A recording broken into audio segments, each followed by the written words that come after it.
నేను ఒక్కటే మాట మీకు మనవి చేస్తా ఉన్నా. జీవన్ రెడ్డి గారు నేను మొన్న కలిసినప్పుడు ఒక మాట అనుకున్నాం. మేము ఎట్లా ముందుకు పనిచేద్దాం ఏంది మేమిద్దరం మూలకోలం అనుకొని ఒక కుటుంబంలో అన్నదమ్ములాగా పనిచేద్దామని చెప్పిన నేను.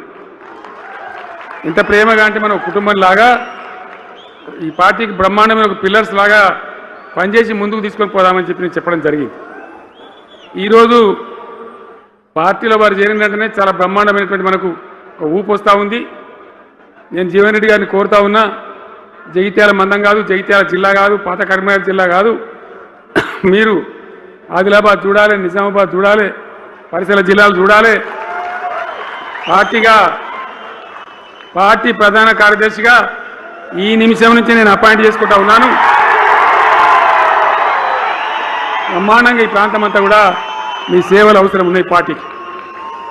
అదే కాదు, 600 ఏది ఏమైనా ఏమవుతుంది, 100% మళ్ళా బీఆర్ఎస్ గవర్నమెంట్ వస్తుంది. వస్తుందా? వస్తుందంటూ చేయలేవట్టుంది. ఒకసారి